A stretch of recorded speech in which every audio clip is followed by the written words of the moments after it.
आए करे बेचैन लिखूं बेचैन हो तो फिर बेचैनी। जय हिंद, नमस्ते। आज हम लोग अपना क्लास 10th का चैप्टर पढ़ने वाले हैं जिसका नाम है एग्रीकल्चर। जितना शानदार थंबनेल उतनी ही शानदार आपकी क्लास होने वाली है, तो सभी बच्चे अपनी पेन कॉपी लेके आ जाएंगे। जय हिंद सभी को। एंड बहुत ज़्यादा टाइम कितना लगेगा, 1 आवर। एंड आज की क्लास में आप अंतिम तक इस क्लास को देखेंगे तो कुछ प्रैक्टिस के लिए क्वेश्चन भी लाए हैं जो PYQ हैं। मैं आपको दिखाना चाहता हूँ, 1 मिनट देखो, ये देखिए, है ना। तो जब आप ये क्लास को पूरी क्लास आप देखेंगे तो ये वाले सारे क्वेश्चन आप इजीली सारे क्वेश्चन कर पाएंगे, ठीक है, विदाउट एनी हेल्प। तो हम लोग शुरुआत करते हैं अपनी क्लास से। तो आज का अपना, सब लोग पहले तो एक बार जय हिंद बोलेंगे एंड कमेंट बॉक्स में जय हिंद लिखने के बाद अपना हम लोग शुरुआत करते हैं। आज का एजेंडा क्या है, अपने को हम लोगों को पढ़ना है क्या क्या, कौन कौन से मेन टॉपिक्स हैं इन दिस चैप्टर, जिनके बारे में हमें चर्चा करनी है आज। कौन कौन सा है, meaning and importance of agriculture, क्या महत्व है, क्या अर्थ है एग्रीकल्चर का। एग्रीकल्चर मतलब, एग्रीकल्चर को हम लोग अपने हिंदी भाषा में क्या कहते हैं, कृषि। क्या कहते हैं, कृषि, ठीक है, खेती बाड़ी जिसको नॉर्मल कहते हैं। फिर क्या है, types of farming in India, cropping pattern को जानेंगे हम लोग। Major food crops, fibre and cash crops, plantation crops को जानेंगे। एग्रीकल्चर डेवलपमेंट कैसे हुआ, क्या क्या प्रॉब्लम फेस करी, problems faced by an Indian agriculture, government measures to improve agriculture और सस्टेनेबल एग्रीकल्चर के लिए हमें क्या क्या करना चाहिए, ठीक है। तो शुरुआत करते हैं, ज़्यादा देर नहीं करते हैं, चलते हैं अपने चैप्टर की। ये तो आप लोगों को पता ही होगा कि जो भारत देश कृषि प्रधान देश है, इसीलिए हम लोग अपने भारत देश को पहले के टाइम पे क्या था, ग्रीन रेवोल्यूशन होने से पहले यहाँ पे भी बहुत ज़्यादा सूखा पड़ा रहता था और ये सब, मतलब ज़्यादा प्रोडक्टिविटी नहीं थी, सॉइल इनफर्टाइल थी। लेकिन जब ग्रीन रेवोल्यूशन हुआ, हमारे देश के साइंटिस्ट लोगों ने, किसान लोगों ने इतना ज़्यादा किया कि अब एग्रीकल्चर हमारे इंडियन की बैकबोन है। इसीलिए हम लोग कहते हैं agriculture is the backbone of Indian economy, ठीक है। तो ये आपको याद रखना है, ये याद ही रखना है, agriculture is the backbone of Indian economy. क्योंकि आप देखते हो ना कि भारत देश को कृषि प्रधान देश कहते हैं, ठीक है। तो शुरुआत करते हैं। मीनिंग एंड इम्पोर्टेंस, क्या अर्थ है एग्रीकल्चर का और क्या महत्व है, इसके बारे में जानना है। एग्रीकल्चर मीन्स ग्रोइंग क्रॉप्स हैं और fruits, vegetables and flowers and rearing animals for food, raw materials and income. हम लोग कोई भी किसान भाई लोग हैं, पहले तो सब लोग एक बार सैल्यूट कर देंगे कमेंट बॉक्स में किसान भाई के लिए। और जिसके भी मदर फादर किसान हैं तो सबके लिए दिल से सैल्यूट है, ठीक है। क्रॉप्स, फ्रूट्स, वेजिटेबल्स, फ्लावर्स, ये आप देखते हो ना, फ्लावर्स की भी खेती बाड़ी होती है, वरना तो हम लोग बिना फ्लावर्स के ये सब जितना बड़ा डेकोरेशन होती है सब हो ही नहीं पाएगी। वेजिटेबल्स के बिना हम लोग कुछ नहीं है। फ्रूट्स हम लोग खाते हैं प्रोटीन्स के लिए, विटामिन्स के लिए, है ना। और क्रॉप्स हम लोगों के लिए डेली यूज़ के लिए। अगर क्रॉप्स नहीं होंगे तो हम लोग खाएंगे क्या, नहीं खा पाएंगे ना। फ्लावर्स खा के रह लेंगे क्या, नहीं रह पाएंगे ना। और and rearing animals for food, India is an agriculture based country. Most important line, in Bharat देश जो है कृषि प्रधान देश है ना, बोला तो मैंने। India is an agriculture based country. About 2/3 67% of Indian population is engage in India agriculture directly और इनडायरेक्टली।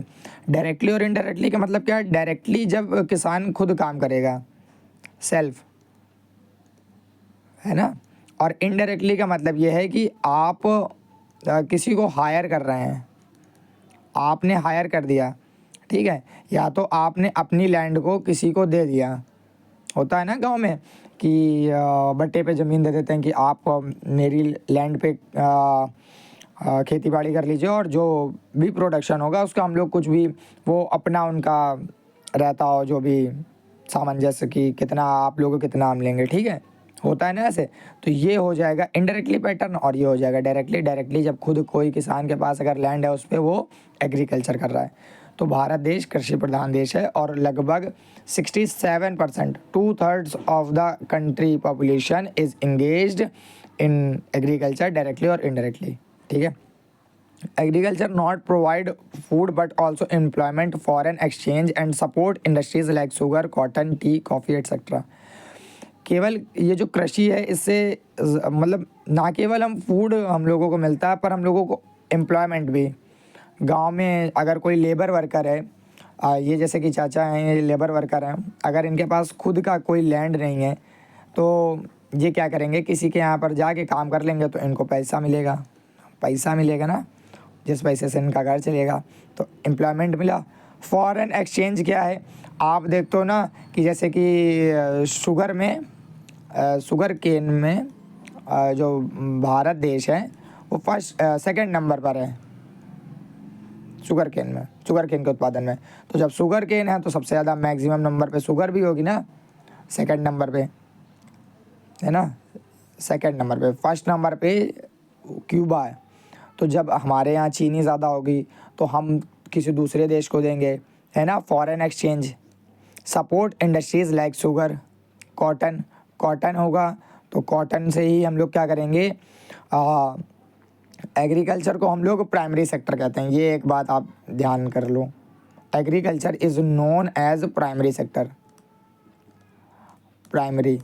और जो सेकेंडरी सेक्टर है उसको हम लोग इंडस्ट्रियल सेक्टर कहते हैं। कॉटन हमने यहाँ से कॉटन का प्रोडक्शन कर लिया और कॉटन से हमें बनानी है कोई शर्ट, है ना। तो कॉटन का जो उत्पादन है ये प्राइमरी सेक्टर, और कॉटन से जो शर्ट बनाने का प्रोसेस है ये इंडस्ट्री में होगा, इसीलिए इसको इंडस्ट्रियल सेक्टर कहते हैं। ये इंडस्ट्री में होगा, है ना, इसीलिए इंडस्ट्रियल सेक्टर, समझ रहे हो ना। तो एग्रीकल्चर क्या अगर कोई पूछेगा तो क्या है, प्राइमरी सेक्टर, ये याद रखना। एग्रीकल्चर क्या है, प्राइमरी सेक्टर, ओके। और क्या क्या है, टी है, कॉफ़ी है, एट्सेट्रा है, बहुत सारी चीज़ें हैं, ठीक है। तो ज़्यादा क्लास को ज़्यादा लंबी हो जाएगी अगर इतना डिटेल में पढ़ेंगे। फिर क्या है, और क्या क्या बताया गया है, और जैसे कि मीनिंग एंड इम्पोर्टेंस, और क्या क्या हम लोग इंक्लूड कर सकते हैं, जैसे कि कितने टाइप की फार्मिंग होती हैं ये बताया गया है ना, कितने टाइप की फार्मिंग होती हैं, और राइस है, मेज़ है, ये सारी चीज़ें बताई गई हैं। हाँ, एक चीज़ और है कि एग्रीकल्चर, जो एक पॉइंट आप लिख लो कि एग्रीकल्चर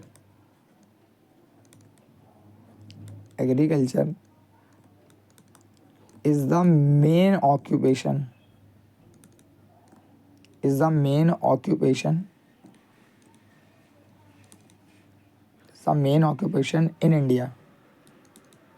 in India, ठीक है। क्योंकि बहुत ज़्यादा लोग इस पर निर्भर रहते हैं, लगभग देखा जाए तो जब 70% आबादी किसी देश की अगर निर्भर है तो बहुत बड़ी चीज़ है ना। और रोल इन एम्प्लॉयमेंट और फूड सप्लाई इंडस्ट्रीज़, ये सब, ठीक है। तो इतना पता होना चाहिए। और फिर टाइप्स ऑफ फार्मिंग बताई गई हैं। जो टाइप्स ऑफ फार्मिंग होती है वो रेनफॉल और मानसून पे बेस्ड होती है। टाइप्स ऑफ फार्मिंग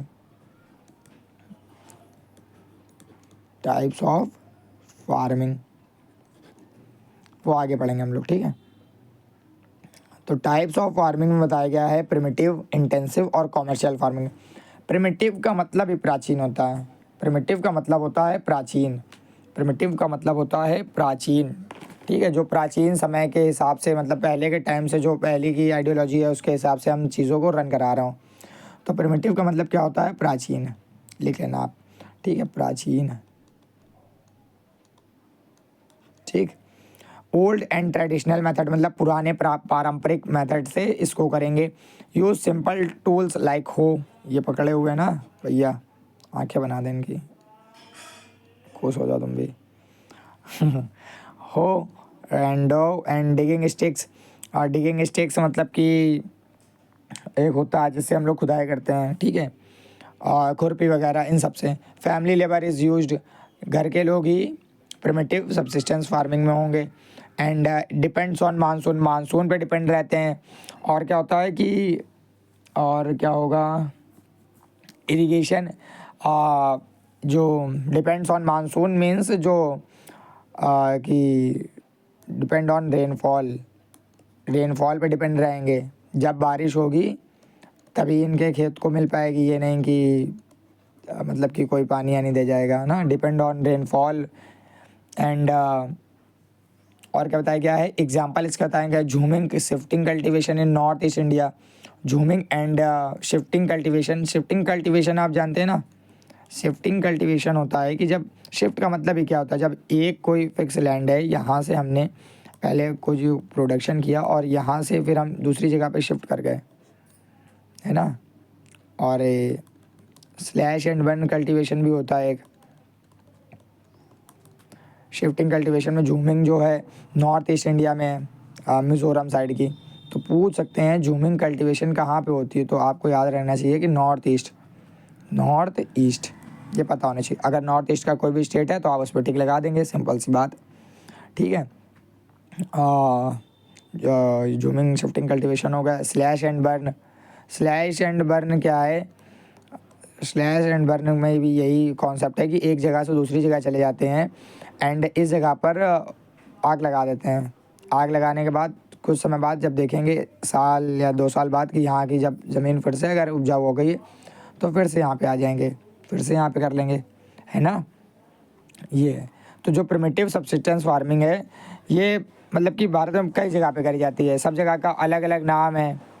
जैसे कि पूरे अगर विश्व लेवल पे करें तो जो कोनुको है वो वेनेजुला की है, ये पूछा गया है। वेनेजुला की जो शिफ्टिंग कल्टीवेशन है उसको क्या कहते हैं, कोनुको, ठीक है। और बेवार दहिया जो है वो मध्य प्रदेश की, पोडू अरिंगा आंध्र प्रदेश की है। तो पोडू आपको याद रखना, पोडू कहाँ की है, आंध्र प्रदेश की है। पोडू कहाँ की है, आंध्र प्रदेश की है। और दहिया कहाँ पे, यहाँ पे लिख लेते हैं, प्रिमिटिव सब्सिस्टेंस दहिया जो है, दहिया है। एंड बेवर दहिया और बेवर ये कहाँ की है, मध्य प्रदेश की है, एमपी की। अब मैं अगर एमपी लिखूँगा तो आप लोग ऐसे रिलेट कर सकते हैं मध्य प्रदेश, ठीक है। वरना ऐसे एनई लिखा है तो नॉर्थ ईस्ट, इतना आप समझने की कोशिश करिएगा। इंटेंसिव सब्सिस्टेंस फार्मिंग क्या होती है, ठीक है। इंटेंसिव सब्सिस्टेंस फार्मिंग क्या होती है, जो predominating and small land but maximum production, छोटी जगह पर जब ज़्यादा प्रोडक्शन होता है उसको हम लोग इंटेंसिव कहते हैं। और यूज़ फर्टिलाइज़र्स का यूज़ किया जाता है, इरिगेशन किया जाता है, HYV सीड्स, HYV का full form high yielding varieties seeds का यूज़ करते हैं। Common in high population areas, ज़्यादा जहाँ जनसंख्या वाली जगह होगी वहाँ पर हम यूज़ करेंगे, जैसे कि यूपी, बिहार, वेस्ट बंगाल, तमिलनाडु, ठीक है। इसके बाद क्या बताया गया है कि इसमें लेबर वर्कर की बात बताई गई है कि लेबर एक्सटेंसिव मेथड होता है इसमें, इसको हम लोग लेबर एक्सटेंसिव मेथड भी कहते हैं। लेबर एक्सटेंसिव फार्मिंग, क्योंकि जब ज़्यादा लोग हैं तो वहाँ पे ज़्यादा ज़मीन भी होनी चाहिए, तो लेबर एक्सटेंसिव फार्मिंग, ठीक है। और क्या कॉमर्शियल फार्मिंग क्या होती है, कॉमर्शियल फार्मिंग में हो जाएगा कि केवल ऐसी क्रॉप्स, ऐसी फार्मिंग जो जिसका केवल मोटिव ही केवल सेल हो और प्रॉफिट कमाना हो, नॉट जस्ट फैमिली यूज़। घर पे नहीं रखेंगे, घर पे केवल उतना रख सकते हैं जितना हमें यूज़ हो, ठीक है। जैसे गेहूँ है उसको हम लोग स्टोर कर सकते हैं, लेकिन इतना, है ना। यूजेस मॉडर्न मशीन का यूज़ करना, कल्टीवेटर्स हो गए, फर्टिलाइज़र्स का यूज़ करना। फर्टिलाइज़र्स में मेन जो हमने बताए थे, नाइट्रोजन, फास्फोरस, पोटेशियम, NPK, ये माइक्रो न्यूट्रिएंट्स होते हैं फर्टिलाइज़र्स में। मैन्योर क्या होता है, मैन्योर नेचुरल है। जो मैन्योर और फर्टिलाइज़र में डिफरेंस आपको बताना चाहिए, जो मैन्योर होता है वो नेचुरल होता है। नेचुरल मीन्स जो फॉसिल से बना है या किसी पेड़ के दबने से बन जाते हैं। मैन्योर काउडंग से हो गया, है ना, काउडंग यहाँ पे लिख लिया, काउडंग, तो ये होता है मैन्योर। और फर्टिलाइज़र्स क्या है, केमिकल बेस्ड, यहाँ पे लिख लो केमिकल्स, अरे ये तो पता ही है ना, तो केमिकल्स लिखा हुआ है, केमिकल्स। क्रॉप कौन कौन सी होंगी? कॉटन होगी, शुगर केन। कॉटन को हम लोग क्या रखते हैं क्या घर पे? नहीं रखते ना, केवल सेलिंग के लिए। शुगर केन हो गया, शुगर केन से शुगर बनाने के लिए। Tobacco, T, coffee, jute etcetera. Jute क्या कोई रखेगा अपने घर में? जूट से हम लोग बैग बनाएंगे, जूट के बैग बनाएंगे, सेल करेंगे, है ना। बहुत सारी जूट की चीज़ें हो जाएंगी, रोप बनाएंगे। और बोरी बनती है ना, आपने देखा होगा जूट की बोरी होती है जिसमें हम लोग आलू वालू रखते हैं। एग्जाम्पल क्या है? Plantation farming T in Assam, coffee in Karnataka. तो ये आपको पता होना चाहिए। पूछ सकते हैं कि tea state of our India, तो टी स्टेट पूछेंगे जब भी तो आप बोलेंगे आसाम। टी स्टेट जब भी बोलेंगे तो आप बोलेंगे आसाम। और अगर पूछेंगे कॉफ़ी स्टेट, आपसे पूछा जाए कॉफ़ी स्टेट, तो आप बोलेंगे कर्नाटक, कर्नाटक। ठीक है।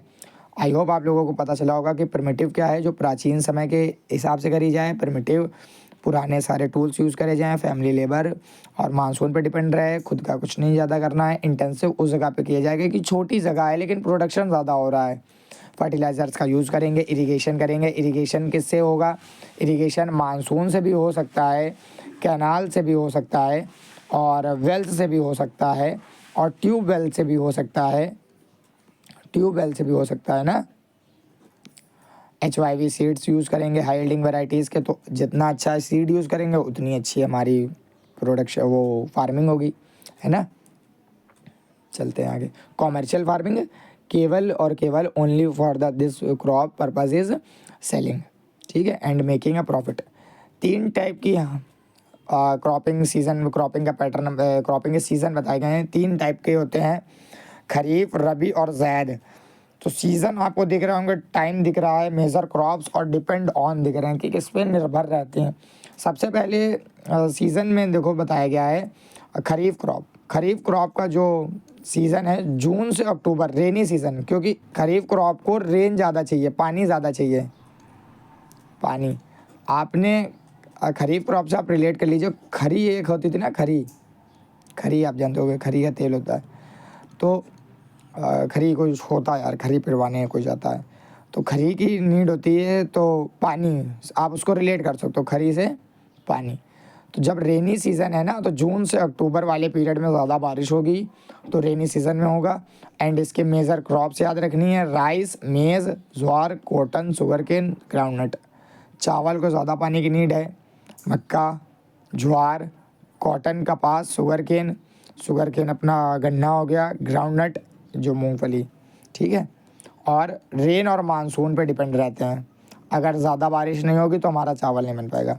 और ये जो खरीफ क्रॉप्स हैं, जैसे कि आगे बताया भी गया है, एक एक इंडिविजुअल जो मेन क्रॉप्स हैं, मेजर क्रॉप्स हैं इंडिया की, उनके बारे में कि कहाँ पे किसका प्रोडक्शन ज़्यादा होता है, तो वो हम लोग आगे लिख उसमें आगे ही स्लाइड्स में बताया गया है। तो अभी इतना आपको याद रखना है कि जो खरीफ क्रॉप है डिपेंड्स ऑन रेन और मानसून, उसका टाइम पीरियड याद रखना है, जून से अक्टूबर रेनी सीज़न में।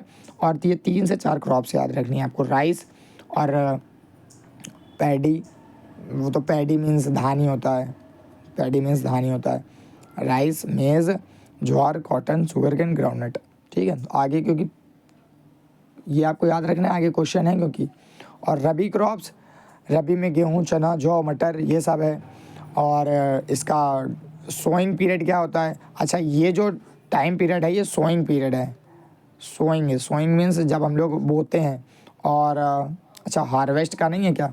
अच्छा, तो ये जून में सोइंग पीरियड है और अक्टूबर में इसका कटिंग है। अक्टूबर नवंबर में सोइंग पीरियड, हम लोग जब बोते हैं किसी चीज़ को तब कहते हैं, बोने वाला टाइम पीरियड है, बोने वाला, ओ शिट, बोने वाला। और हार्वेस्ट क्या है? हार्वेस्ट जब हम लोग कट करते हैं, हार्वेस्ट मीन्स जब हम लोग कटाई करते हैं, ठीक है। तो जून जुलाई के आसपास हम लोग सोइंग पीरियड है इसका, खरीफ क्रॉप का। और हार्वेस्ट पीरियड का, हार्वेस्ट कब करेंगे? अक्टूबर नवंबर में, ठीक है। अक्टूबर एंड मार्च में, सॉरी, अक्टूबर या नवंबर के पास हम लोग गेहूँ लगाना, गेहूँ हो गया, सरसों हो गया, और ग्राम, चना, बारले, जौ, मटर, ये सब लगाना शुरू कर देंगे। कट कब करेंगे? मार्च अप्रैल, वो अपने हिसाब से, कुछ हो सकता है मार्च में कट कर लें, कुछ हो सकता है अप्रैल में कट कर लें, है ना। तो ये आपको याद रखना है। अक्टूबर नवंबर में सोन पीरियड है और हार्वेस्ट पीरियड कब है? मार्च अप्रैल में। ठीक है, तो रबी क्रॉप विंटर सीज़न। रबी क्रॉप क्या है? रबी क्रॉप जो है वो विंटर सीज़न में आती है, खरीफ क्रॉप रेनी सीज़न में। ठीक है, और इरिगेशन की नीड होती है। और अभी आगे बताएंगे कि कौन सी जो मेजर क्रॉप हैं उनको कितना ज़्यादा पानी चाहिए, हाँ, कैसा क्लाइमेट चाहिए, ये सारी चीज़ें। ठीक है, तो इतना आपको याद रखना है कि रबी क्रॉप जो है अक्टूबर नवंबर वाला जो उसका पीरियड है वो सोन पीरियड है, मतलब बोने का टाइम है। और मार्च अप्रैल मई तक लोग कट करते हैं। ठीक है, गेहूँ लगाया जाएगा, मस्टर्ड, ग्राम चना मतलब बारले, जौ, पीस, मटर। ठीक है, ज़ैद क्रॉप जो इन दोनों क्रॉप्स के मिड बिटवीन होती है। जैसे कि आप ये देखो जून में लग रही ना, लेकिन ये मार्च में ख़त्म हो रही, लेकिन यहाँ पे इसके बीच में कोई टाइम पीरियड हम लोग अप्रैल मई जून तक क्या करेंगे? तो अप्रैल मई जून में क्या करेंगे? हम लोग ज़ैद की क्रॉप करेंगे समर सीज़न में। Watermelon, cucumber, water crops, musk melon हो गया, है ना। और भी बहुत सारे हैं, वाटरमेलन, मस्क मेलन और कुकुम्बर, फॉडर क्रॉप्स हो गया। हाँ, इतना याद रखना आपको। फॉडर क्रॉप्स में आ जाता है खीरा, ककड़ी, ये सब चीज़ें। ठीक है, और शॉर्ट इरिगेशन, इन्हें कम पानी की सिंचाई चाहिए। और समर क्लाइमेट मतलब जो इनिशियल पीरियड होता है, इनिशियल पीरियड से लेके जो प्राइम पीरियड होता है गर्मी का, वो चाहिए इनको, ज़ैद क्रॉप को। और ज़ैद क्रॉप क्या है? इन दोनों क्रॉप्स के बिटवीन होगी। ठीक है, तो सबसे पहले रबी क्रॉप हमने पढ़ा। रबी क्रॉप का जो सोन पीरियड है, यहाँ पे एस से सोन पीरियड हम लिख लेते हैं और एच से हार्वेस्ट। सोन पीरियड क्या है? अक्टूबर से नवंबर तक। अक्टूबर नवंबर, हो सकता है दिसंबर में भी सोन करें। हार्वेस्ट पीरियड क्या है? मार्च अप्रैल, है ना। क्रॉप्स आपको याद रखनी है, ऐसे सेम एज खरीफ की भी याद रखनी है। जो खरीफ क्रॉप है, खरीफ क्रॉप का सोन पीरियड याद रखना है और क्रॉप्स भी याद रखनी है। और हार्वेस्ट पीरियड, खरीफ क्रॉप का जो सोन पीरियड है अप्रॉक्सी जून जुलाई में, हम लोग इसको सोन पीरियड है जून जुलाई में। एंड जो हार्वेस्ट पीरियड है, ये इसका हार्वेस्ट क्या होता है? अक्टूबर नवंबर में हम कट करेंगे। और खरीफ क्रॉप यानी खरी से रिलेट कर रहे हो, खली को पानी ज़्यादा चाहिए। एंड फिर क्या है, कौन कौन सी है? राइस है, पैडी है, मेज़ है, मस्टर्ड है, ये सारी चीज़ें हैं। ठीक है, सोयाबीन है, शुगर केन है, कॉटन है, ग्राउंडनट है, ये सब। ठीक है, समझ में आ रहा है ना। ज़ैद में जो इन दोनों से हटके क्रॉप्स हैं, वाटरमेलन, कुकुम्बर, फॉडर क्रॉप्स, ये सब समझ में आ रहा है ना। आगे चलते हैं, आगे क्या बताया गया है? जो मेजर क्रॉप है राइस के बारे में बताया गया है। जो राइस है अपनी खरीफ क्रॉप है। और इसको पहले तो जो staple food, rice is a staple food, ये बोला जाता, मतलब लिखा हुआ होगा आपकी बुक में कि ये स्टेपल फूड है। स्टेपल फूड मतलब होता है बेसिक फूड।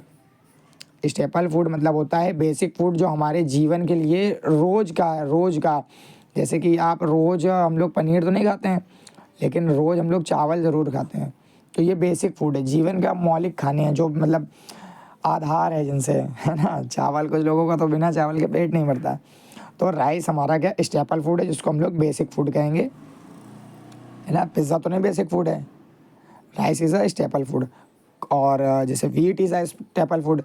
तो खरीफ क्रॉप है और ज़्यादा नीड हाई टेम्परेचर, ज़्यादा टेम्परेचर चाहिए और रेनफॉल चाहिए। तो कितना क्या चाहिए अभी देखो यहाँ बताते हैं इसको। जो टेम्परेचर चाहिए अबव देन 25। जब हाई टेम्परेचर बोल रहा है ना, हाई टेम्परेचर, तो टेम्परेचर इसको चाहिए 25 डिग्री से ज़्यादा, 25 डिग्री से ज़्यादा चाहिए। और रेनफॉल भी बोल रहा है कि रेनफॉल भी ज़्यादा होनी चाहिए। तो रेनफॉल लगभग हम लोग बोलेंगे 100 सेंटीमीटर से ज़्यादा रेनफॉल होनी चाहिए, 100 सेंटीमीटर से ज़्यादा, 100 सेंटीमीटर से ज़्यादा। ठीक है, और राइस के लिए जितना ज़्यादा बारिश हो जाए उतना ज़्यादा अच्छा है। ठीक है, कहाँ कहाँ पे होगा rice? Grown in Punjab, Haryana, UP, Bihar, West Bengal, Assam, Tamil Nadu. ये कुछ रीज़न दिखा रहे हैं। ब्लैक पेन करना पड़ेगा क्या? Black pen. India is the second largest producer of rice in the world. Second largest. आपको इंडिया की ही स्थिति याद रखनी है, बस अदर देश की नहीं याद रखनी है। इंडिया की स्थिति क्या है? सेकंड है कि इस पर राइस में। ठीक है। पेन 1 मिनट ब्लैक कर ले वरना मैप में दिखेगा नहीं, आपको मैप देखना ज़्यादा ज़रूरी है। मैप में दिखेगा नहीं, ब्लैक दिखेगा, ब्लैक ही दिखेगा। ये कर लेते हैं, अभी तक नहीं, मैजेंटा कलर बता रहे हैं। तो देखो आप, पंजाब सबसे ज़्यादा कहाँ पे होता है, देखो ये ऐसे बताया गया है कि जो क्रॉप हम देखो ढूंढते हैं तो सबसे ज़्यादा अगर देखें फर्स्ट नंबर पर, अच्छा ये तो कि राइस प्रोडक्शन कहाँ पे, तेलंगाना। फिर क्या है, उत्तर प्रदेश, उत्तर प्रदेश, उत्तर प्रदेश के बाद वेस्ट बंगाल, वेस्ट बंगाल में हो रहा है, बिहार है, मध्य प्रदेश, छत्तीसगढ़, उड़ीसा, आंध्र प्रदेश, तमिलनाडु, पंजाब। आप मोस्टली वो एरिया देख रहे हैं कि जहाँ पर पानी क्या कहते हैं कि ये देखिए ये सारे क्या है, कोस्टल स्टेट्स है ना, तो यहाँ पे पानी की बिल्कुल भी कमी नहीं है, तो यहाँ पे पानी की कमी भी नहीं है, तो यहाँ पे राइस हो सकता है। एंड यहाँ पे भी, यहाँ पे हिमालयन रिवर्स हैं, आप जानते हो, गंगा है उत्तर प्रदेश में, यमुना है उत्तर प्रदेश में, बहुत सारी नदियाँ हैं। पंजाब में, पंजाब से यहाँ से जब इंडस रिवर का ओरिजिन होता है, कहाँ से होता है, तिब्बत से होता है, कहाँ से होता है, तिब्बत से होता है, यहाँ से ऐसे कुछ ओरिजिन होके निकलता है। और 5 नदियाँ जाके यहाँ पठानकोट में मिलती हैं जाके। एंड 5 नदियाँ जो हैं, सिंधु और झेनाब और जो सॉरी झेलम, चेनाब, रावी, व्यास, सतलज, ये सब यहीं से है ना। तो पंजाब नाम ही क्यों रखा गया, क्योंकि 5 नदियों का समूह है, ठीक है, इसीलिए पंजाब है। तो वहाँ पे भी थोड़ा पानी है तो वहाँ पे भी हो रहा है। लेकिन सबसे मेजर आप ये वाले स्टेट्स आप याद करके रखो, ये वाले, सिंपल सी बात, इस तरफ के पकड़ के रखिए, वेस्ट बंगाल, उड़ीसा, आंध्र प्रदेश, तमिलनाडु, वेस्ट बंगाल, उड़ीसा, तमिलनाडु, आंध्र प्रदेश, तेलंगाना, छत्तीसगढ़, ठीक है। बिहार भी बोल सकते हो, तभी बिहार वाले लोग और बंगाली लोग ज़्यादा चावल खाते हैं। गॉट इट, समझ में आया ना। और सॉइल कैसी चाहिए, सॉइल थोड़ी क्लेई सॉइल होनी चाहिए, क्लेई सॉइल होनी चाहिए, ऐसे नॉर्मल सॉइल में नहीं हो पाएगा, ठीक है, क्लेई सॉइल होनी चाहिए। ये पेन तो अच्छा चल रहा है, इसी को यूज़ करता है। क्लेई सॉइल होनी चाहिए। आपको ये भी बता दिया कि डेल्टा रीजन में, कोस्टल एरिया, आप बस इतना पकड़ के चलो कि जो प्रोडक्शन इनका कहाँ पे होगा, प्रोडक्शन कहाँ पे होगा, कहाँ पे होगा, डेल्टा रीजन, डेल्टा रीजन हो गया। और क्या हो गया, और हो जाएगा कोस्टल एरिया, कोस्टल एरियाज़, है ना। तो इतना आप याद रखो, आप कोस्टल एरिया याद रखोगे तो आप स्टेट्स रिलेट कर लोगे, समझ में ना। इतनी चीज़ राइस के लिए इम्पॉर्टेंट थी। और ये अगर आप याद रखते हो कि कितना टेम्परेचर चाहिए, क्या रेनफॉल चाहिए, और ख़रीफ क्रॉप है, हाई टेम्परेचर चाहिए, रेनफॉल कहाँ कहाँ एरिया, और सेकंड है, इनफ है बहुत। आप इतना मतलब आप याद रखोगे तो आप आंसर बहुत अच्छा लिख दोगे। फिर क्या है, wheat, wheat is also a staple food, wheat भी एक स्टेपल फूड है, स्टेपल फूड जो रोज़मर्रा दैनिक जीवन में हम लोग खाते हैं। Wheat is also a staple food, wheat is also a staple food. अच्छा, ये wheat is also a staple food, इस पे तो अब देखो है, इतनी ख़राब किस्मत है। अभी यहाँ पे ये जो भी कलर है ये लिया, इसी कलर का मैप आ गया। वीट के बारे में पढ़ना है तो वीट के बारे में बताया गया, 1 मिनट पेन सेलेक्ट कर लें, वाइट ही सही है।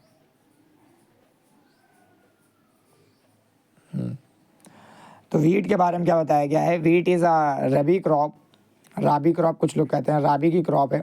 नीड कूल क्लाइमेट, ठंडा थोड़ा मौसम चाहिए, तभी कहते हैं ना कि जब ज़्यादा सर्दी होगी तभी गेहूँ अच्छा हो पाएगा, है ना।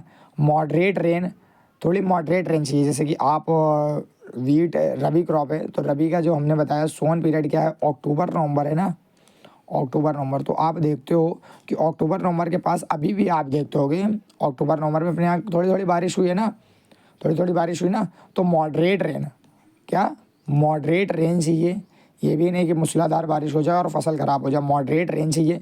और लेकिन जब क्लाइमेट जब ठंडे होने की बात आए तो उसको कूल क्लाइमेट चाहिए, तभी वो नरिश हो पाएगा, तभी वो अच्छी तरीके से एक अच्छा रिज़ल्ट दे पाएगी क्रॉप, ठीक है। और कितनी रेनफॉल कितनी चाहिए, है ना, रेनफॉल कितनी चाहिए, रेनफॉल अप्रॉक्स आप 50 सेंटीमीटर मानिए, 50 से 60 सेंटीमीटर आप लिखिए। रेनफॉल कितनी चाहिए, 50 से 70 सेंटीमीटर मान लीजिए, इतनी रेनफॉल चाहिए, इतनी रेनफॉल की नीड है। और क्ले एंड लोमी सॉइल में वीट पनप जाएगा। Grown in Punjab, Haryana, UP, Rajasthan, Madhya Pradesh. ये जो गेहूँ प्रधान राज्य हैं कौन कौन से हैं? ये पंजाब, हरियाणा, यूपी, राजस्थान, मध्य प्रदेश। देखो, उत्तर प्रदेश, बिहार, मध्य प्रदेश, राजस्थान, पंजाब, गुजरात, महाराष्ट्र। आप ये मत सोचिएगा पूरे राजस्थान में, इधर जहाँ पे भैया डेजर्ट होगा वहाँ पे नहीं हो पाएगा ना, लेकिन कुछ एरिया है, तो कुछ एरिया है तो राजस्थान को भी कंसिडर कर लिया गया है। अब उस पर तो हम नहीं कर सकते हैं कि केवल जहाँ पे कलर है ना। तो राजस्थान भी है, उत्तर प्रदेश भी है। आप ये बेल्ट याद रखिए, ये वाली पंजाब, हरियाणा, उत्तर प्रदेश, बिहार। पंजाब, हरियाणा, उत्तर प्रदेश, बिहार। इधर मध्य प्रदेश को भी इंक्लूड कर लेंगे, 5 राज्य हो जाएंगे। Got it? समझ में आ रहा है ना? समझ में आ रहा है ना? और सेकंड लार्जेस्ट प्रोड्यूसर है चावल के बाद गेहूं का भी। तो दोनों में, वीट और राइस दोनों में सेकंड नंबर पे है भारत देश। वीट और राइस दोनों में ही सेकंड नंबर पे भारत देश है। देख रहे हो, सेकंड नंबर पे है पूरे विश्व में। तो इसीलिए हम लोग इसको ऐसे नॉर्मली कृषि प्रधान नहीं कहते हैं। और क्या, गंगा सतलज का प्लेन, ये आप रीज़न आप याद कर सकते हो। रीज़न जो है गंगा सतलज का प्लेन हो गया। गंगैटिक प्लेन आप जानते हो ना, गंगैटिक प्लेन यही है, ये वाला गंगैटिक प्लेन है। तो गंगा सतलज का प्लेन हो गया, गंगा सतलज का प्लेन हो गया। एंड सारे आपको ऊपर ये वाले बेल्ट दिख रही है, गंगा सतलज का प्लेन हो गया। और आपको स्टेट्स याद रखने हैं, हरियाणा, उत्तर प्रदेश और Punjab, Bihar and some parts of Madhya Pradesh. ठीक है, ये एक स्टेटस दिया गया हुआ है कि स्टेट्स और वीट प्रोडक्शन है कि सबसे ज़्यादा उत्तर प्रदेश में हुआ है, फिर मध्य प्रदेश में हुआ है, फिर पंजाब, हरियाणा, राजस्थान, बिहार, गुजरात, महाराष्ट्र, उत्तराखंड, हिमाचल प्रदेश। ठीक है, सबसे ज़्यादा लेकिन उत्तर प्रदेश में। अगर स्टेट्स में भी पूछेंगे तो UP is the first. Okay, फिर है millets, coarse grain. Coarse grain मतलब मोटे अनाज। कोर्स ग्रेन मतलब होता है मोटे अनाज, है ना। तो जैसे कि इसमें क्या है, ज्वार है, बाजरा है, रागी है। ग्रो इन ड्राई एरियाज़, शुष्क एरिया में रहेंगे और इनको कम पानी चाहिए। इसीलिए तो आप देखते होगे ना कि इनको ग्रो इन ड्राई एरिया, जैसे कि गुजरात हो गया, राजस्थान हो गया and some parts of Madhya Pradesh भी होगा। समझ रहे हो ना? और क्या होगा, 1 मिनट, हाँ अब सही है, सम पार्ट्स ऑफ गुजरात भी हो गया। आप देख सकते हो यहाँ पे बताया भी गया हुआ है, यहाँ पे बताया भी गया हुआ है। 1 मिनट,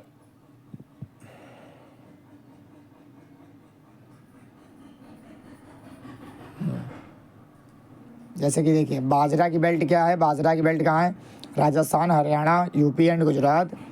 आप यहाँ पे देख सकते हैं कि उत्तर प्रदेश का दिखाया गया है 1914 के हिसाब से। अच्छा, क्या डेटा दिया गया हुआ भाई? अच्छा, कौन कितना प्रोडक्शन कर रहा है? सबसे नंबर 1 पे क्या है, ड्राई एरिया है ना, तो सबसे नंबर 1 पे क्या है, राजस्थान है।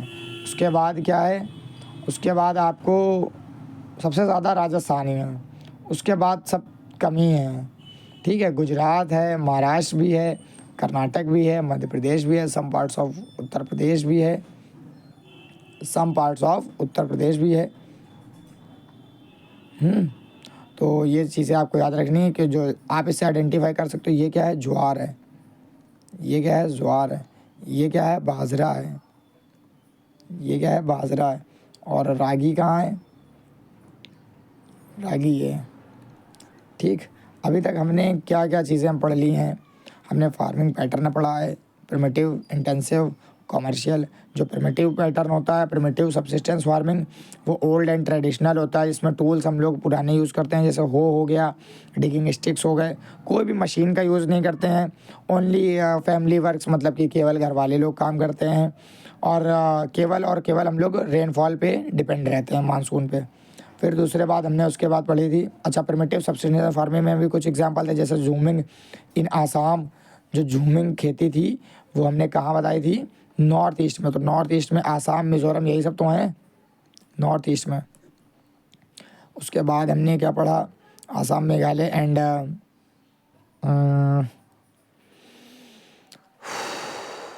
उसके बाद हमने पढ़ा था इंटेंसिव सब्सिस्टेंस फार्मिंग। इंटेंसिव क्या रहेगा, स्मॉल लैंड बट जो प्रोडक्शन होगा वो ज़्यादा होगा और हाई पॉपुलेशन डेंसिटी पे करते हैं, जैसे यूपी और बिहार, इन सब एरियाज़ पे।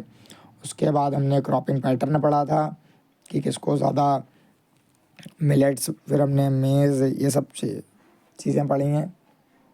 अब आगे हमें पढ़ना है, आगे क्या पढ़ना है, किसके बारे में, fibre and cash crop. Fibre and cash crop के बारे में पढ़ना है कि जो कॉटन है उसको, कॉटन नीड ब्लैक सॉइल, बहुत इंपॉर्टेंट लाइन है। कॉटन जो है ब्लैक सॉइल पे कल्टीवेट होती है, टेम्परेचर हाई चाहिए, यूज इन टेक्सटाइल इंडस्ट्री। कोई भी हम लोग कपड़ा बना रहे हैं, हम लोग देखते हैं ना कि कॉटन में हम लोग कहते हैं कि कॉटन की शर्ट होनी चाहिए, तो कॉटन को हाई टेम्परेचर चाहिए और less rainfall. High temperature and less rainfall, बारिश कम चाहिए, less rainfall, less rainfall area, ठीक है। और क्या बताया गया हुआ है, एक मिनट और क्या हो सकता है कॉटन में, कॉटन के एरिया आपको याद रखने हैं, कॉटन प्रोड्यूसिंग स्टेट्स आपको याद रखने हैं, जैसे कि महाराष्ट्र हो गया। ब्लैक सॉइल, ब्लैक सॉइल कहाँ कहाँ पे है बस रिलेट करते रहिए। महाराष्ट्र हो गया एंड गुजरात में भी है, मध्य प्रदेश भी, some parts of Madhya Pradesh and Andhra Pradesh में भी है, कर्नाटक में भी है, तमिलनाडु में भी है ना, तेलंगाना। ये आप ये सेंट्रल आइलैंड और पेनिनसुलर प्लेटू वाला रीजन पकड़ के रखिए, आप ब्लैक सॉइल से बना के क्वेश्चन को लिख सकते हैं, है ना। जूट की बात करी गई है, ये जैसे कुछ बच्चे जूट नहीं जानते तो जैसे जूट का बैग है ना, जूट की बोरी भी होती है, आपने देखा होगा। वो बोरी नहीं जो जिसमें प्लास्टिक के पॉलीमर्स यूज़ होते हैं, वो नहीं, वो वाली बोरी, इसमें जैसे कि आलू आती है ना, चावल आता है, राशन की दुकान में जाते हो तो दिखती है ना बोरी, वो वाली बोरी, तो जूट की बोरी होती है। Needs standing water and jute का सबसे बड़ा प्रोडक्शन बांग्लादेश में होता है, और जूट का सबसे बड़ा प्रोडक्शन जो है वो बांग्लादेश में होता है, बांग्लादेश में। और बांग्लादेश के बाद अगर हम अपने भारत देश में बात करें तो जूट को गोल्डन फाइबर भी कहते हैं, jute is also called golden fibre. And अगर अपने भारत देश में अगर हम कहें तो वेस्ट बंगाल में, वेस्ट बंगाल और बांग्लादेश सब आसपास ही है ना। मैप की स्थिति तो पता है ना भाई लोग, बांग्लादेश मैप की स्थिति तो पता है ना, बना दें क्या, यहाँ पे आप देखोगे जब, है ना, तो यहाँ पे कुछ अपना वेस्ट बंगाल है और यहीं पे इसके बगल में यहाँ पे ऐसे बांग्लादेश, जो भी है, जो भी स्थिति हो, है ना। ये क्या है, ईस्टर्न घाट, ये क्या है, वेस्टर्न घाट। यहाँ पे क्या होगा, बे ऑफ बंगाल, यहाँ पे क्या होगा, अरेबियन सी। इतनी चीज़ें क्लियर है ना आपको। शुगर केन के बारे में पढ़ना है, शुगर केन मीन्स गन्ना, है ना, गन्ना के बारे में पढ़ना है, शुगर केन के बारे में। Tropical and use to make sugar and jaggery, jaggery मतलब गुड़, चीनी और गुड़ बनाने के लिए, जैसे कि कहाँ बनाएंगे, शुगर केन ले आएंगे, शुगर कैसे बनाएंगे, तो उसके लिए इंस्टीट्यूट्स होते हैं, है ना, फैक्ट्रीज़ होती हैं। तो जैसे कि अपने उत्तर प्रदेश में NSI कानपुर है, नेशनल शुगर इंस्टीट्यूट, है ना। जैगरी बनाएंगे, उसी से शुगर बन जाएगा, तो शुगर से ही जैगरी बनाएंगे। तो शुगर केन को कितना वो चाहिए, क्या बोल रहे हैं, कितना टेम्परेचर चाहिए शुगर केन को। तो आप देखते हैं ना, शुगर केन को पहले ये बताइए कि हमने कौन सी क्रॉप में रखा था, खरीफ की रबी, कमेंट बॉक्स में बताइए, ठीक है। टेम्परेचर मैं बता रहा हूँ, टेम्परेचर लगभग चाहिए 20 डिग्री, 20 से 25 डिग्री सेल्सियस तक टेम्परेचर चाहिए, ठीक है। एंड ह्यूमिडिटी चाहिए एंड जो रेनफॉल चाहिए वो अप्रॉक्स 70 से 100 सेंटीमीटर, 70 से 100 सेंटीमीटर की रेनफॉल चाहिए। ये गन्ना देखो लगा हुआ है ना। और क्या, फर्टाइल एंड फर्टाइल तो लैंड होनी चाहिए, तभी तो गन्ना हो पाएगा ना, फर्टाइल होनी चाहिए लैंड, कोई भी क्रॉप होने के लिए फर्टिलिटी बहुत ज़रूरी है। ऑयल सीड्स में क्या है, ग्राउंड नट्स हैं, मस्टर्ड हैं, सोयाबीन है। अच्छा, और पल्सेस के बारे में हम स्किप कर रहे थे। पल्सेस क्या होती हैं, दालें। पल्सेस को हम लोग लेगुमिनस क्रॉप कहते हैं, लेगुमिनस क्रॉप। तो आपसे कोई पूछेगा लेगुमिनस क्रॉप्स क्या होते हैं, तो आप कहो कि जो भी सारी दालें, जितनी भी सारी दालें हैं तो वो सारी लेगुमिनस क्रॉप हैं। और पल्सेस में बहुत सारी, जैसे अरहर की दाल है और मूंग की दाल है, और काली मसूर, जो भी आप लोग जानते हो, नाम नहीं पता मैं, है ना। तो जो पल्सेस हैं ये cool growing and less moisture चाहिए इनको, मॉइस्चर कम चाहिए, मॉइस्चर कम चाहिए और मॉइस्चर कम चाहिए। कुछ पल्सेस आपको रबी में भी मिलेंगी, कुछ पल्सेस आपको खरीफ में भी मिलेंगी, ठीक है। तो leguminous crop is the best example of pulses, ठीक है। पल्सेस क्या होती हैं, लेगुमिनस क्रॉप, और रीज़न क्या बताए गए हैं, जैसे मध्य प्रदेश हो गया, और मध्य प्रदेश के बाद उत्तर प्रदेश में भी होंगी, महाराष्ट्र, राजस्थान, ये सारा एरिया, महाराष्ट्र और राजस्थान एरिया है ना, ये सारा कौन सा है, लेगुमिनस क्रॉप्स मतलब पल्सेस का, ठीक है। देख रहे हो उत्तर प्रदेश में क्या क्या हो रहा है, सारी चीज़ें हो रही हैं, टोबैको भी होती है। ऑयल सीड्स में ग्राउंडनट, मस्टर्ड, सोयाबीन, ग्राउंडनट, मूंगफली, मस्टर्ड, सरसों। सरसों का पेड़ आपने देखा होगा, जब सर्दी के टाइम लहराती हुई जो पीली पीली फसल होती है वो सरसों की होती है, सरसों का तेल भी निकाला जाता है। सोयाबीन हो गई, सोयाबीन को ज़्यादा पानी चाहिए तो क्या हो जाएगी, ये खरीफ क्रॉप। कौन सी क्रॉप हो जाएगी, खरीफ क्रॉप। आपको कमेंट बॉक्स में बताना मैंने क्या पूछा था। शुगर केन कौन सी क्रॉप है, रबी या खरीफ, बताना है आपको, ठीक है। उसके बाद प्लांटेशन क्रॉप। प्लांटेशन क्रॉप का एक ही मोटिव होता है, केवल और केवल लार्ज स्केल पे क्रॉप करके उनसे इन्वेस्टमेंट, यानी कि उनसे पैसा लाना, ठीक है। देखो ये भी लिखा हुआ है, single crop grown on large form, एक ही क्रॉप लार्ज फॉर्म में हम लोग डेवलप कर सकते हैं। Need capital investment plus skilled labour, ये नहीं कि कोई भी लेबर, मतलब स्किल्डफुल लेबर होना चाहिए। कि जैसे कि चाय की खेती है तो उन्हें पता ही नहीं कौन सी पत्ती तोड़नी, पता नहीं पूरा पेड़ तोड़ दिया, है ना। कॉफ़ी हो गई, रबर हो गई, तो इनके लिए स्किल्ड लेबर मतलब एक्सपीरियंस लेबर होना चाहिए।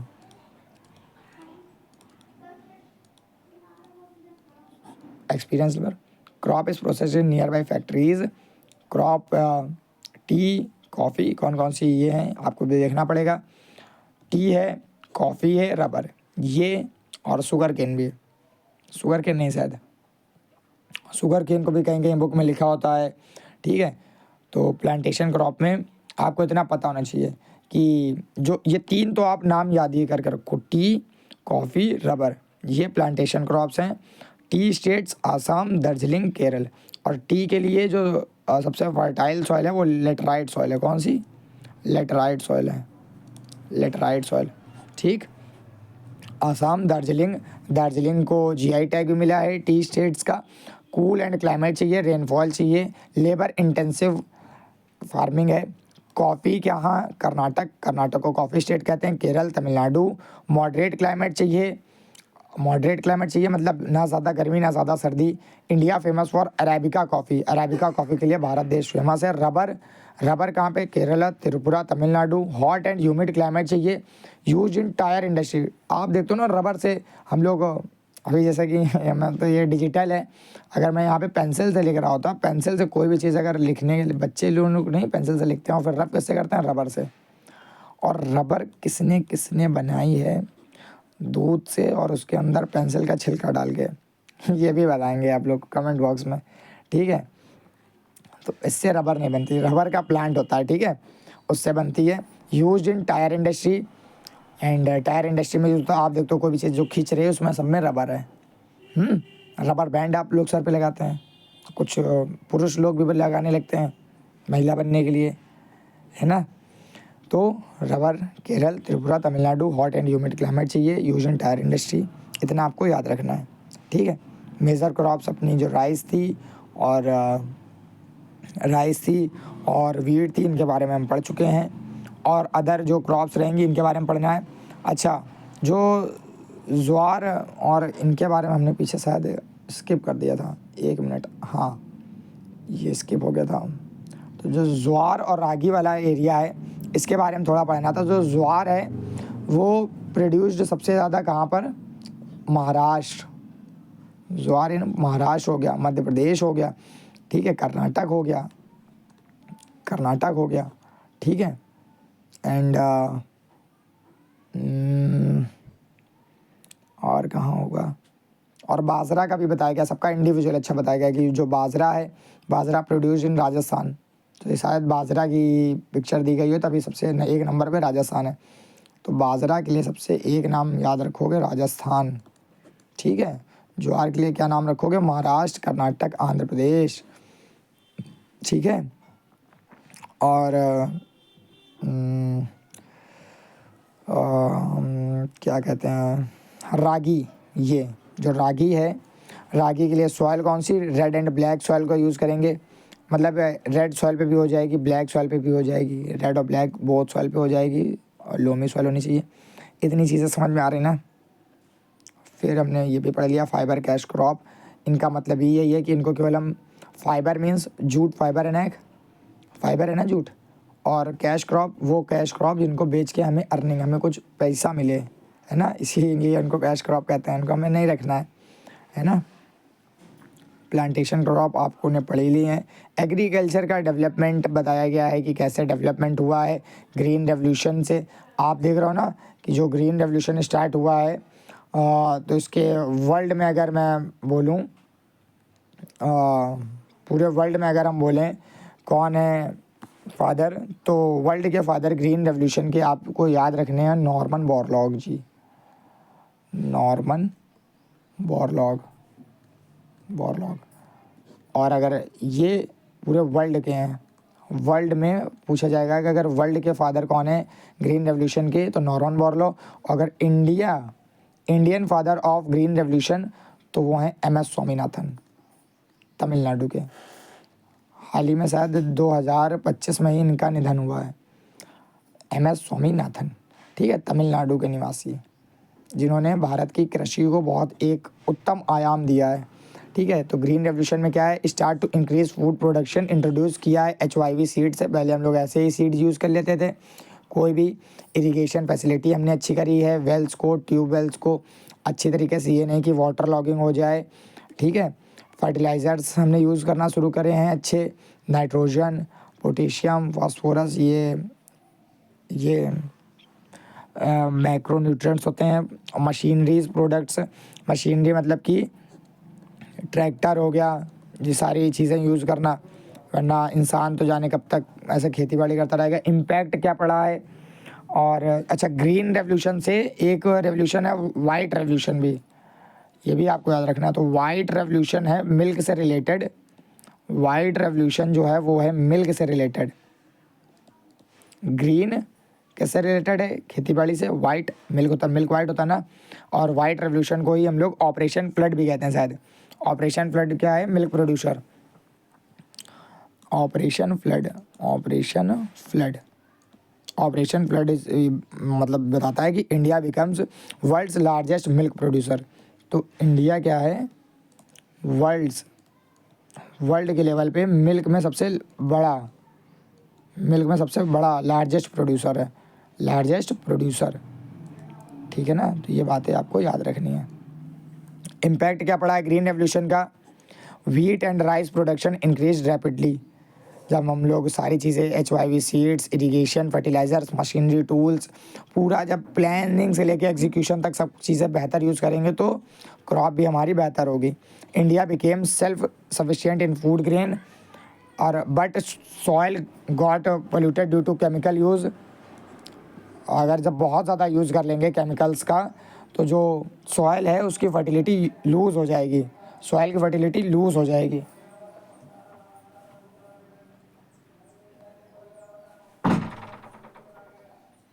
है ना। किसी भी चीज़ की अगर हम ज़्यादा यूज़ कर लेंगे तो सॉइल की फर्टिलिटी लूज़ हो जाएगी। और क्या क्या बताया गया है? इतना ही इसमें इम्पोर्टेंट था कि आपको ग्रीन रेवोल्यूशन याद रखना है कि green revolution started to increase, हम लोग इसलिए किया गया कि हम लोग अपनी जो कृषि का लेवल है उस पर हम और ऊपर जा सकें। व्हीट एंड राइस का प्रोडक्शन और किया गया। वाइट रेवोल्यूशन मिल्क से रिलेटेड है। ऑपरेशन फ्लड में बताया गया कि जो भारत देश है मिल्क प्रोड्यूशन में सबसे उत्तम आयाम पे है, ठीक है। इम्पैक्ट भी आपने देख लिया है। प्रॉब्लम्स क्या हैं? लेकिन प्रॉब्लम्स बताई गई हैं कि प्रॉब्लम क्या है? स्मॉल लैंड साइज़, तो लैंड डिवीज़न इन फैमिलीज़, कम जगह है, ऊपर से फैमिलीज़ में लैंड डिवीज़न हो गया है तो ज़्यादा अच्छी प्रोडक्शन ही नहीं हो पाएगी। थोड़ी सी ये जगह है और इसी में अगर 3 बंटवारे हो जाएंगे तो एक अच्छा आउटकम ही नहीं निकल पाएगा, है ना। और लेकिन अगर उसी में अगर एक ही लैंड को अगर हम लोग यूटिलाइज़ करेंगे तो हो सकता है उसमें ज़्यादा अगर मेहनत करेंगे तो ज़्यादा अच्छा आउटकम आएगा। डिपेंड्स ऑन मानसून, जब मानसून पे डिपेंड्स रहेंगे। इरिगेशन हम लोग इरिगेशन नॉट एवरीवेयर। प्रॉब्लम क्या है? प्रॉब्लम है तो समाधान भी है। प्रॉब्लम क्या है कि डिपेंड्स ऑन मानसून, मानसून पे डिपेंड रहते हैं जहाँ पे इरिगेशन नहीं हो सकती। तो इरिगेशन हर जगह पे नहीं हो सकती, इसीलिए इरिगेशन फैसिलिटी को डेवलप किया गया। ट्यूबवेल, वेल्स ये सब डेवलप करे गए। इरिगेशन नहीं हो सकता था हर जगह तक। तो और क्या है? Soil degradation. Soil degradation is the जब हम लोग सॉइल की क्वालिटी में कमी आ जाए, जब सॉइल की क्वालिटी में कमी आ जाए तो उसकी को हम लोग कहते हैं सॉइल डिग्रेडेशन। ठीक है। ओवर यूज़ ऑफ केमिकल, जब हम लोग बहुत ज़्यादा केमिकल का यूज़ कर लेंगे तो सॉइल हमारी ख़राब हो जाएगी। Low income for farmers, middle man take profits. Lack of modern awareness, नए केमिकल्स आएंगे, नए टूल्स आएंगे, नए पेस्टिसाइड्स आएंगे। जब आपको इनकी नॉलेज ही नहीं होगी तो आप बराबरी नहीं कर पाओगे समाज की, है ना। ये बताया गया है। और क्या बताया गया है? भूदान ग्रामदान मूवमेंट। भूदान ग्रामदान जो मूवमेंट है ये विनोबा भावे जी द्वारा चलाया गया था और बहुत इम्पोर्टेंट है। विनोबा भावे जी ने बहुत बड़ा योगदान दिया है अपने। एक मिनट बताते हैं। जो भूदान ग्रामदान है किसके द्वारा? भूदान ग्रामदान जो है वो विनोबा भावे जी द्वारा, विनोबा भावे जी द्वारा, विनोबा भावे जी द्वारा एंड आचार्य विनोबा भावे, आचार्य विनोबा भावे जी द्वारा शुरू किया गया था। एंड इन्होंने क्या, इनको भगवान के लिए क्या कहते हैं? संत सिपाही भी कहते हैं। इन्होंने पीसफुली लैंड रिफॉर्म करने के लिए किया था कि peacefully land reform, peacefully land reform किया था, लैंड रिफॉर्म। ठीक है। और क्या बताया गया है? जो भूदान से मतलब ही क्या होता है, पहले आप ये समझो। भूदान का मतलब, भू मतलब क्या होता है? अगर हम भूदान को अगर संधि विच्छेद करते हैं तो भू प्लस दान। भू मतलब लैंड, ज़मीन, और दान मतलब कह रहे हैं डोनेट, है ना। तो जब ज़मीन का दान कर दिया जाए उसी को हम लोग भूदान कहेंगे। ग्राम दान मतलब, आगे देखो सब, एक सेकंड। तो स्टार्ट कब किया गया था भूदान आंदोलन? आपको ये पता होना चाहिए 1951 में स्टार्ट किया गया था। ये डेट आप, ईयर आपको पता होनी चाहिए। मेन लीडर कौन है? और started in Pochampally, started in Pochampally, Pochampally जगह से स्टार्ट किया गया था। पोचमपल्ली एक जगह है और कहाँ पे? तेलंगाना में, तेलंगाना आंध्र प्रदेश, तेलंगाना और सबसे न्यूएस्ट स्टेट है। ठीक है। शायद 22 जून 2014 को इसका गठन हुआ था तेलंगाना का। और ऑब्जेक्टिव क्या था? कि ऑब्जेक्टिव ये था, केवल मेन ऑब्जेक्टिव क्या था? ऑब्जेक्टिव था इनका, ऑब्जेक्टिव मतलब उद्देश्य होता है। ऑब्जेक्टिव था गरीब और जो ज़मीन है उनसे वंचित लोगों के लिए ज़मीन प्राप्त करना। गरीबों के लिए मतलब जो पुअर्स हैं और जो वंचित लोग हैं उनके लिए ज़मीनों के लिए और उद्धार करना, और जो हो सकता है गरीब उस पर आके अच्छा काम करें, है ना। वंचित लोगों के लिए ज़मीन प्राप्त करना, ये सब इनका काम था। और इसका रिज़ल्ट भी यही आया था कि देश भर में लाखों लोगों को, इन्होंने लाखों हेक्टेयर लोगों को ज़मीन डोनेट करी। रिज़ल्ट क्या आया था कि बहुत सारे लोगों को इन्होंने, मतलब लाखों हेक्टेयर इन्होंने जो लैंड है वो डोनेट करी थी। ठीक है। तो इसीलिए इनको भूदान आंदोलन में मेन श्रेय दिया जाता है। और ग्रामदान मतलब कि जब गांव का, ग्रामदान मतलब कि ऐसे ही सेम एज ग्राम का होगा, जब गांव का दान दिया जाए, गांव का, है ना। तो आइडिया क्या था कि गांव की जो सारी ज़मीनें होंगी वो कम्युनिटी प्रॉपर्टी को बनाकर सबके बीच बराबर बांटी जाएंगी। एंड इसका मेन ऑब्जेक्टिव क्या था? ग्रामदान का, इधर ऐसे लिख लेते हैं। ग्रामदान का मेन ऑब्जेक्टिव क्या था? कि जो इक्वालिटी, सबसे मेन बात इक्वालिटी। ये नहीं किसी के पास 500 बीघा ज़मीन है, किसी के पास कुछ भी नहीं, तो सभी को कुछ ना कुछ लैंड दी जाएगी, हो सक कि उस पर वो क्रॉप प्रोडक्शन कर सके और उसकी अपनी लाइवलीहुड को और अच्छा कर सके। तो बहुत सारे गाँवों में उन्होंने अपने आप को ग्राम दान घोषित कर दिया था। सॉरी, एक सेकंड। बहुत सारे क्या ग्राम दान में कि उसका रिज़ल्ट यह था कि बहुत सारे गाँवों ने अपने आप, जिसकी बहुत ज़्यादा ज़मीन है, तो जहाँ पे कम ज़मीन है उन लोगों को ग्राम दान में उन्होंने कहा था कि आप हमारे यहाँ की ज़मीनें ले सकते हो, यूज़ कर सकते हो। ठीक है, तो जिससे और भी अच्छा जो गरीब लोग हैं, इनइक्वालिटी और गरीबी को ये ग्राम दान और भूदान मूवमेंट से कम किया गया था। तो शॉर्ट नोट में एग्ज़ाम में आ जाता है। क्वेश्चन प्रैक्टिस की तरफ चलते हैं। एग्रीकल्चर, पहला, सारी चीज़ें आपने पढ़ी हैं, क्वेश्चन आप कर सकते हो। पहला क्वेश्चन क्या है, agriculture is which type of activity. Agriculture किस टाइप की एक्टिविटी है? एग्रीकल्चर है प्राइमरी। टर्सरी एक्टिविटी में क्या है? सेवा सेक्टर है, ये नहीं होगा। सेकेंडरी में इंडस्ट्रियल है, ये नहीं होगा। प्राइमरी, ठीक है। You which of the following is and are characteristics of primitive subsistence. Primitive के टाइम पर हम लोग किस टाइप की फार्मिंग का यूज़ करते थे, ये बताया गया। बताइए। Use of primitive tools depends on monsoon. क्या क्या जो लक्षण हैं प्रिमिटिव सब्सिस्टेंस फार्मिंग के करते थे? डिपेंड्स ऑन मानसून रहते थे। स्मॉल पैच ऑफ लैंड, ठीक है। ऑल ऑफ दीज रहेगा इसका आंसर। इसका आंसर रहेगा ऑल ऑफ दीज, है ना, ऑल ऑफ दीज। फिर उसके बाद क्या है, plantation farming is done by. Plantation farming जो रहेगी वो लार्ज एरिया पे रहेगी या कहाँ पे रहेगी, बताइए। प्लांटेशन फार्मिंग जो है वो कहाँ पे रहेगी, बताइए। Large area of land, small area of land, terrace farming या ड्राई फार्मिंग। ड्राई फार्मिंग तो रहेगी नहीं, वरना हो नहीं पाएगी। ड्राई फार्मिंग तो नहीं हो पाएगी ना, तो प्लांटेशन फार्मिंग कहाँ हो पाएगी, बताओ आप कमेंट बॉक्स में बताइए। कमेंट बॉक्स में आपको बताना है। और फिर क्या है, which of the following states is known as granary of India. Granary मतलब कि जिसको अनाज सुधारक हम कहते हैं, अनाज सुधारक। तो ग्रैनरी के लिए कौन सा है? उत्तर प्रदेश। उत्तर प्रदेश। आगे क्या है, एक सेकंड चेक कर लेते हैं ग्रैनरी वाला।